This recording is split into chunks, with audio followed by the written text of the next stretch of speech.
climate change already happening now. Global warming caused the extremes to becoming more and more severe. In Jakarta, even the average rainfall is increasing by about 10 to 15%. If we compare to the situation before the pre-industrial era, the climate has already changed. Within the period of 2003 to 2005, 53% of Indonesian disaster or natural disaster could be linked to climate hydrological type of disaster. On February 2007, it was the first time my community also got the flooding. It never happened before. I think the weather is changing.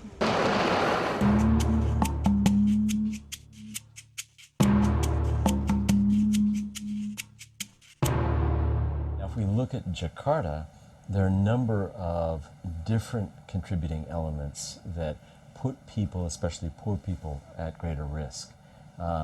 One of them is certainly the sea level rise and the more intense weather events that are stimulated by climate change.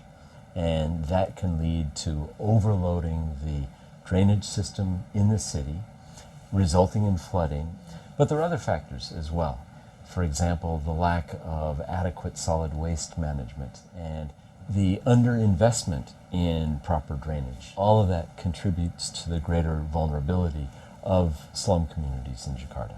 Climate change adaptation is about how we help community cope with this changing weather pattern, and it means more than just responding to disaster. It's about how we help the community to prepare.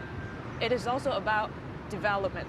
During the flood in 2007, the water level got this high, about this high, and the people, the residents, they evacuate themselves to higher grounds, to the hospital, to the shopping malls very close by, and they move all their belongings to the second level, where some of them stay to watch guard of their properties.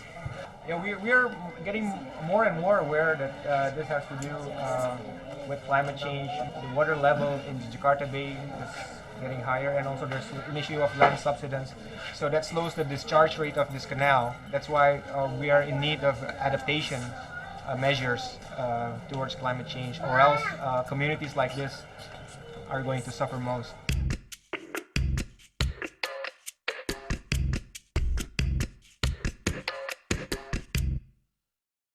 What you see with climate change adaptation, it is putting an additional layer of challenges on top of reaching the Millennium Development Goals and keeping them sustainable. Adaptation is responding to global problem in a very local and case-by-case way, and there are already many examples around. We're using tables to put the pressure, so it's higher, so when the water coming, it's the pressure still safe. The key here is that we are building resilience of the local communities, and many of them have done that without the help of any agency or any government agencies. Initially, their doorsteps would be here, but then after repeated annual flooding, they make it higher. So when the water is, they get quite safe. So these are adaptations that the community made out of their own initiatives.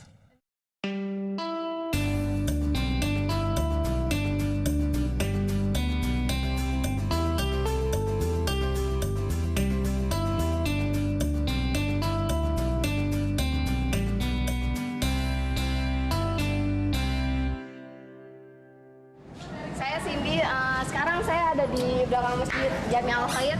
Setelah direnovasi, masjidnya jadi lebih tinggi dan bebas dari banjir kayaknya. Kalau saya camai, saya sini terus ini kali saya tidak sukai karena banyak sampah.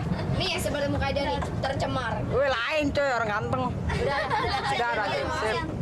Tapi waktu bila banjir, kalau air limbahnya meluap itu wajar karena banjir. Tapi pada musim kering ini tidak, sangat bagus sekali perawatannya.